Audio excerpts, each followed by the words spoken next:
ya berarti pantes karena memang tadi di antara saya kalau bedet gambar ya Mas. Di antara makam tadi memang ada ciri khas pahatan dari Hamengkubuwono. Nah, makanya saya kaget loh. Pakubuwono, Mataram Islam, kok ono Jogjanan. Itu kan setelah Mataram Islam pecah. Itu belum. Lusan itu menggambarkan atau memberikan keterangan itu belum terjadinya pecah antara perjanjian Giyanti. Tapi kok wis ono ning kono. Nah, iki misalnya tadi dirunut ya 19 itu di 1750-an Mas. Iya. Kan kayaknya 1750 itu belum. 1755 baru pecah. Ngoten. berarti indikasinya awal-awal pecah itu. Mungkin. Ono halangannya Loh, Mas Eka. Iya. Kok sampai di sini? Loh, saya akan delok, Pak. Oh iya, saya kena mic kono ya.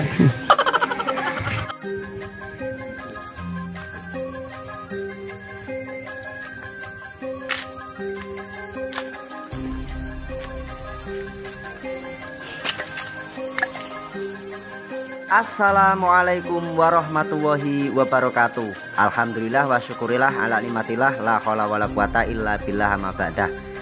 Semoga para pendengar atau orang yang melihat YouTube ini selalu mendapatkan rizki yang halal dan berkah, manfaat dunia hatal akhirah. Amin. Untuk yang berikutnya semoga dipermudahkan segala urusannya di dunia maupun di akhirat. Nah, kita bahas tentang makam, yaitu makam sesepuh di Desa Ketitang, Kecamatan Jumo, Kabupaten Temanggung. Makam sepuh ini diduga makam Nyai Siti Aminah atau Nyai Brintik. Nah, siapakah beliau? Kalau kita kemarin sudah membahas tentang langgam nisan di komplek makam Tumenggung Mangkuyudo, Masjid Mangkuyudo, dan sejarah Tumenggung Mangkuyudo. Kali ini kita akan membahas tentang makam putra Tumenggung Mangkuyudo yang berada di belakang bangunan Masjid Mangkuyudo. Terdapat komplek makam kasepuhan dengan bangunan langgam dan jirat yang berbeda berdasarkan era, mulai dari masa pemerintahan Mataram Islam Amangkurat, masa Pakubuwono, dan langgam Mangkunegaran. Di sini banyak sekali ditemukan makam-makam sepuh yang menyatakan bahwa tokoh yang dimakamkan terdiri dari seorang ulama dan tokoh seorang abdi keraton yang mempunyai jabatan di sistem pemerintahan. Mendapatkan informasi dari warga sekitar Desa Ketitang menceritakan bahwa Tumenggung Mangkuyudo memiliki dua orang putra yang diberi nama Ki Lembu dan Ki Buang. Nah, warga desa menyebutnya dengan sebutan Gus Lembu dan Gus Buang. Nah, ini nisannya beda banget. Yang di sebelah utara itu Wulan Tumanggal tertusuk tumpal. Kalau ini Purnama Sidi tertusuk tumpal. Kalau ini Purnama Sidi tertusuk tumpal. Terus ada kembang awan. Dan kita balik lagi. Nah, ini Purnama Sidi, Wulan Tumanggal tertusuk tumpal. Ini nisan-nisan masa peralihan antara Mataram Islam, akhir Mataram Islam, awal Pakubuwono. Ini 1750-an. Di antara kedua putranya ada salah satu yang dimakamkan di belakang masjid, yaitu Gus Lembu. Namun warga masyarakat tidak mengetahui di mana letak lokasi makam putranya. Hanya saja informasi yang kita dapat memberikan keterangan bahwa komplek makam kasepuhan di belakang masjid terdapat makam yang dituakan, yaitu makam Nyai Siti Aminah atau Nyai Brintik. Jadi tepat berada di sebelah barat masjid. Ini masjidnya masjid kuno. Banyak cerita dari warga bahwa masjid ini adalah tinggalan dari Mbah Mangkuyudo.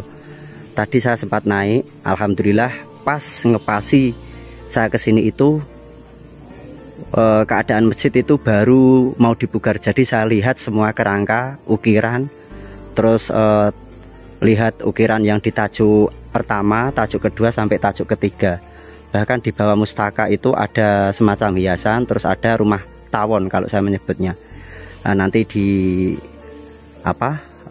nanti ditampilkan.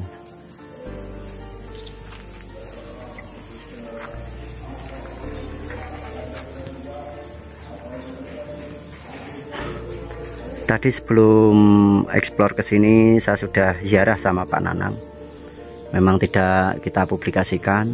Nah, itu ada dupa itu yang membakar kita tadi. Ini Mataram Islam. Boleh kita masuk, kita lihat.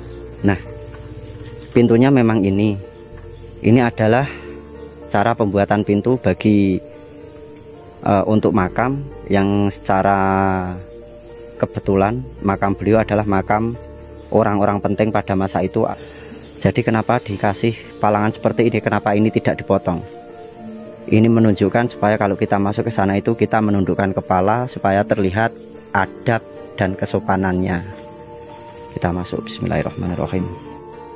Seketika itu saya pun memutuskan untuk cek lokasi makam bersama dengan Pak Nanang Klisdiarto. Beliau adalah seorang tokoh yang tahu tentang bab sejarah dan kebudayaan. Ini nisan beliau. Kedatangan kami memang menemukan yang menurut kita paling diistimewakan. Makam tersebut dibangun dan diberi payon atau rumah-rumahan yang berbahan baku dari kayu. Pada bagian atap terdapat tulisan makam Nyai Siti Aminah atau Nyai Brintik.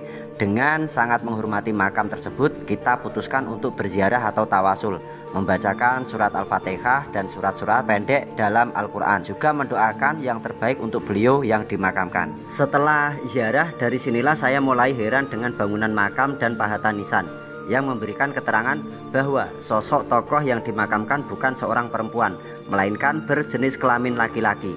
Dengan keputusan akhir yang saya lakukan, saya mengambil beberapa foto bangunan jirat, makam, dan foto nisan tersebut untuk diadakan perbandingan melalui penelitian kecil yang saya lakukan. Lalu saya padukan dari unsur cerita rakyat dan beberapa sumber-sumber yang saya temukan di internet. Sepulang dari lokasi makam, penelitian kecil pun berlanjut, tentunya dengan panduan cerita rakyat, panduan sumber dari internet, dan pahatan batu nisan.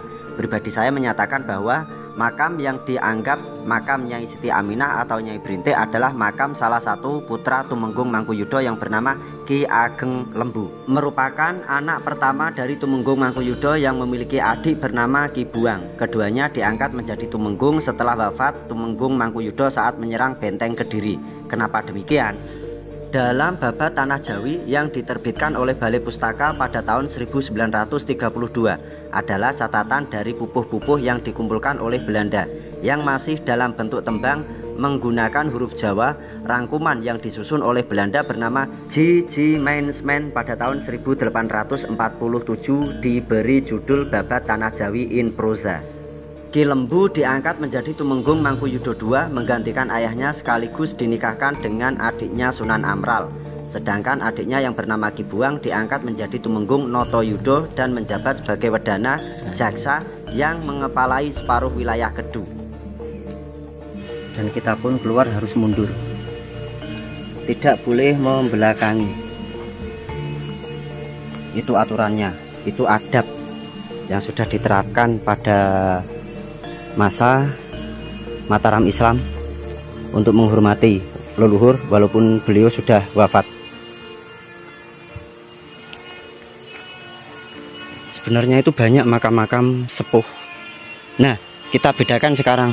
Jika tadi kita ke makam Mbah Wali Mangkuyuda, di atas makam yang diduga makam Mbah Wali Mangkuyuda tadi kan ada 4 makam. Yang satu di sini, yang satu di sini. Nah, adabnya masih seperti ini. Kalau ini sudah benar. Kalau ini sudah benar karena beliau memang yang disepuhkan dan tidak ada makam lagi di atas beliau.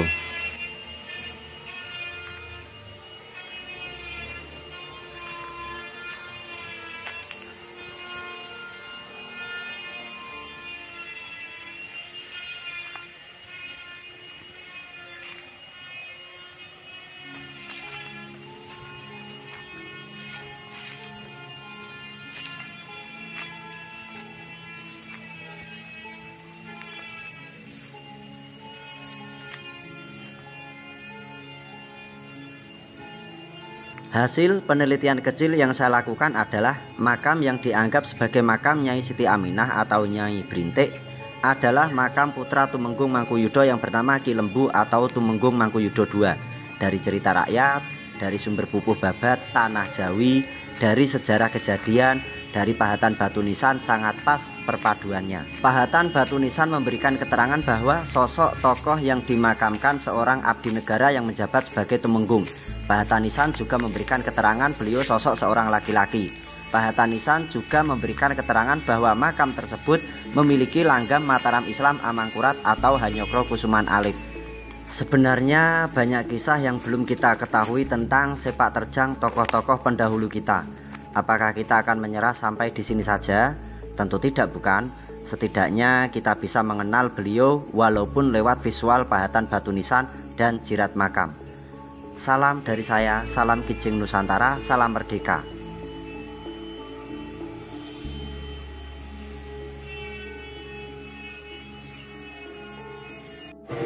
Cah Bedigasan. Mbah matur sembah nuwun sowan kula kalian bapak menika badhe silaturahim derek tawasul bilih kala wau enten ucapan kula sing mungkin saged meranani penggalih panjenengan. Kula pribadi kalian bapak Nyun Agni Samudra pangaksa kula nyuwun pangapunten ingkang kathah saking pribadi kula, mungkin tingkah laku perbuatan wedal kala wau sing mriki kok sekirane kirang sopan, kula pribadi nyuwun ngapunten ingkang kathah. Fa insyaallah menawi enten wedal kula tak sowan mriki mawon. Amin. Kula cekapi semanten mawon. Kula putu panjenengan nyuwun pamit. Akhir kalam wabillahi taufiq wal hidayah. Assalamualaikum warahmatullahi wabarakatuh. Assalamualaikum.